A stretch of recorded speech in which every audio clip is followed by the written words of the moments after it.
My favorite welder. Will you leave me alone? I'm trying to make a video. Jeez Louise. It's in the office. It's over here on the water tank. Don't tell anybody. That's where I stashed my keys, on top of my water tank. Oh, what am I doing? What am I doing? What am I doing? I'm falling over. Well, first of all, I just got stung by this nasty little creature here. He's just doing his job.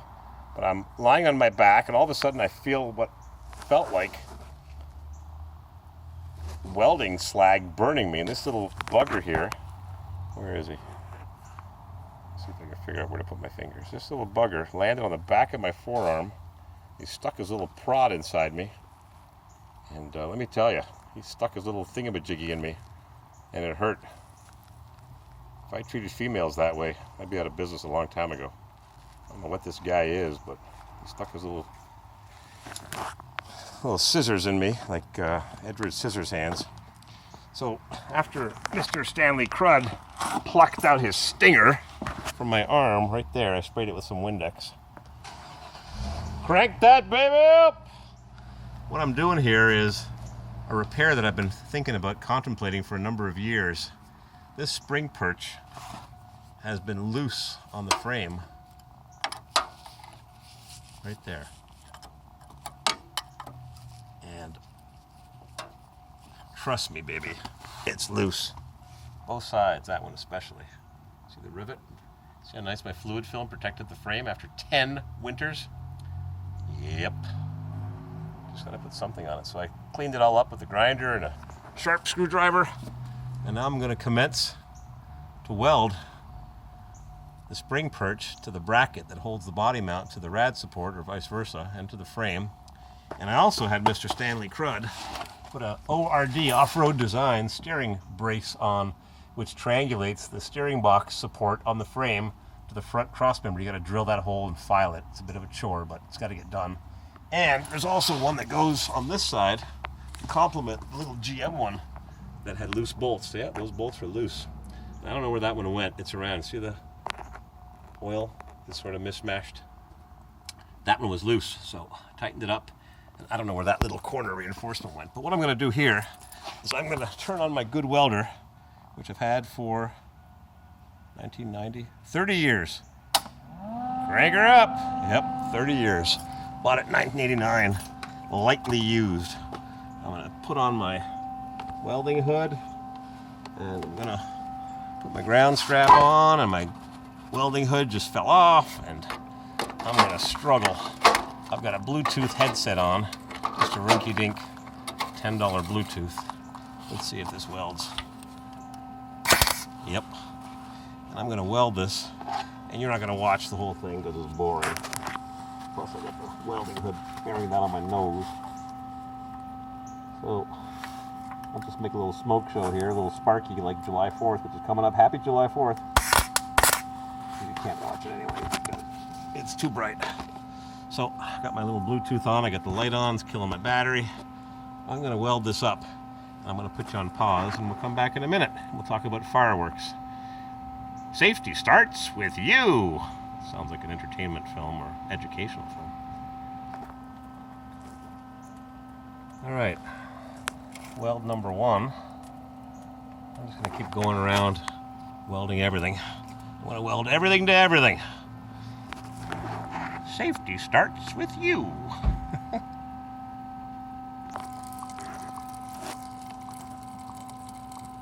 Things are definitely cooking over here. Definitely, I had a nice fire.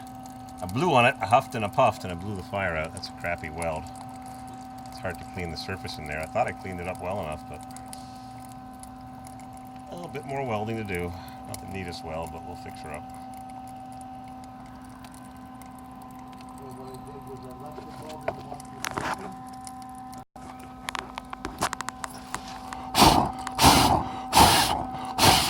There we go. I was thinking of using some of this brake clean to put out the fire.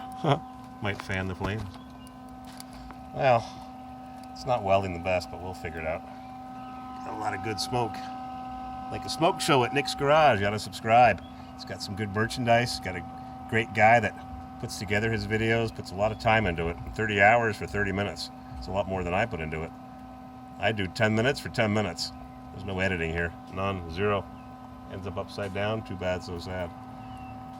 All right, we got a good oil slick here from the fluid film dripping down. I gotta close up that and just keep tinkering with it. Try and make it a little bit neater looking. I'm still welding away. Not the prettiest welds. It'll get it done. I gotta weld that bracket right there to the frame. Right there. If I can even get in there. Got the snowplow brackets in the way. Not pretty, but effective. It's hard. There's goop melting and it's just not easy to get a good start with all the fluid film, soon to be wool wax, melting and making a mess of my beautiful work. We'll do our best. I don't think it's going to move once I'm done. Well, that wasn't too smart. Sprayed some brake clean on here to clean the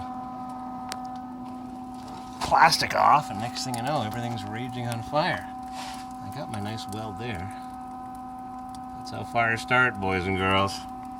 Sometimes you're just not as bright as you think. A little bit of welding over here, a little bit more in the back over there, and the pad's a little thinner. Yeah, boom!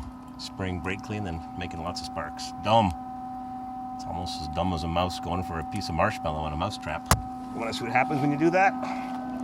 Oh, where's my little friend? There he is. This is what happens when you try to grab the marshmallow out of the mouse trap. Pretty cool, huh? I got a bag of marshmallows, big bag. Mice like them. Had his mouth right around the marshmallow. The only thing he didn't know was there was a trap. It was a trap. Thank goodness for 50-cent mouse traps. Sure beats some nibbling on my cars and my junk. Oops. Hang on, I left my Bluetooth back here. Oh, clunk, just hit my head on that. Let's try this again. So, here's my mouse. You can probably hear me a lot better. Mice like marshmallows, you can tell, because this one's got his mouth right around this stale marshmallow, little piece of it. Put it on top of the trap, and then I came back a couple days later and shoop, got him. That'll teach you. Of course, you know what they say, the second mouse gets the marshmallow. Alright, I got my Bluetooth back on where it belongs. It's a crappy $10 Bluetooth from Big Lots. But biggest problem it has is it keeps falling off no matter what I do. It just falls off. I got it draped around my head, around my ears, and just falls off, falls off, falls off. So I'll stick one end to my ear, but it won't be long. It'll be on the ground again. I got a little bit more welding to do over here. Stay tuned. We're having fun. Oh, we got somebody with their loud boom, boom, boom music. It just takes all the fun out of living summertime life. Harleys aren't so bad. They go by real fast, but the boom, boom, boom, boom, boom, boom, boom, boom, boom. I've been humming the song She's Real Fine, my 409, my 4-speed dual quad positive traction 409 over and over and over and over. I can't believe I own one. Maybe I'll buy another one. So I think that's it. I'll see if I can get that brace from ORD. Mr. Stanley Crud needs one for his Junker 87, which is running like crap, running worse than ever. I just told him to take parts off his other 87 two-wheel drive, the idle air control, whatever that is, the coolant temperature sensor. It's got no oxygen sensor, which is really weird. So that's the ugliest weld I've ever seen, but it'll have to do. Got lots of it. Welded, welded, welded, welded, welded. That's it. Got my long bolts on my steering box. Got my leak at the top shaft. Oh. What else is cooking here? Mr. Stanley Crud was trying to figure out why my lights don't work. Bought these lights brand new a few years ago at Harbor Freight, and one of them doesn't work unless you jiggle the socket. Went back to exchange them. They said sorry, even though it was brand new in the package, just opened up a little hole in the bottom. They said sorry, 90 days and you're SOL. And yesterday I changed the shocks on my G5 and put a new stud in. I had a busted stud, and I changed the fuel filter. And you need a special tool to remove the outlet, which goes to a rubber hose with 2 clamps. So I took my grinder very carefully. I didn't have the special tool to open up the barbs. I took my grinder and I ground that off until it popped off. And the filter wasn't too blocked, but for $10 I got one less thing to worry about. So I got the Jimmy here. She's just sitting quietly. I got some ideas to repair it, do some work to it. maybe send it on down the road. It's got some banged up trim. But what's most important is its original red paint. I don't think it was ever painted except somebody painted the top and the bottom white, maybe the dealer to get it off the lot.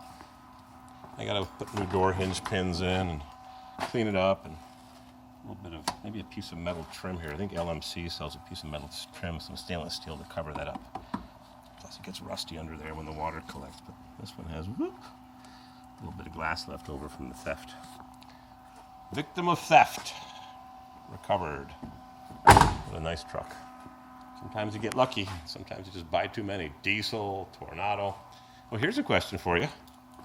I am trying to remove the gas tank on my GLK Mercedes, and I got all the bolts that hold the straps on. The strap is off. If anybody does any work on Mercedes, I got the reinforcement that reinforces the structure, which doesn't do much of a job because it's only held on with one bolt. I got the gas tank outlet off.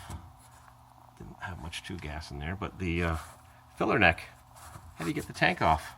The filler neck is glued in. How do you get the tank off? It's loose, but it won't come down because I don't know how to get the filler neck off. I don't see a gasket. I don't see it moving. When I pull on it, you can't take it off with the filler neck in place because it winds and bends like a river up through right to there. There it is right there. So I don't know how to get the gas tank off. It's leaking from the top somewhere. Something is leaking up here. The sender is over here. Not leaking from there, but I got to take the tank down to see where it's leaking from. I don't know. Can't get the heat shield off because it goes above the drive shaft and above the exhaust system. Now you can just bend out of the way. So I got all the bolts off. Everything's unbolted. Straps off. And I don't know how to remove the gas tank and how to get the filler neck to disconnect. I don't know, take a Sawzall to it, light it on fire. It's got a new fuel filter. It's the only car I bought. Of all the vehicles I've got, whenever I change the fuel filter, they're always old, ancient, or antique. This one was just changed a couple of years ago, and it's a nice giant size one. There's a fuel pump, I guess. And they put the proper clamps back on. Must have been done at Mercedes. Very nice. I did check the Carfax, but I forget. It's got a bit of rust, just a little bit. A little bit here, a little bit there. Just a little bit of Florida rust. She's never going back to Florida, that's for sure. Stuck up here in the North Country. It'd be nice. I took it to Quebec City 3 weeks ago. But I couldn't put the top down and got tired of filling it up and dumping all the gas on the ground. So if anybody knows how to get the fuel tank off my Mercedes, it'd be nice. I'm going to go back to my K5 Blazer plow T-Ruck and make sure it's not on fire. And if anybody knows what kind of bug bit me, it'd be nice to know. We got some overripe bananas. And the sun's going down. Tomorrow's July 4th. Happy fireworks. Just don't blow them off near me. Right there. Big, ugly ass bug. Stuck his stinger in me and I still feel it. And it wasn't fun. Friday's 409 day. I'm taking my 409 for a spin ski. Yep, there's a car show and then a barbecue at TJ Acres. Chevy. GMC. It's the best.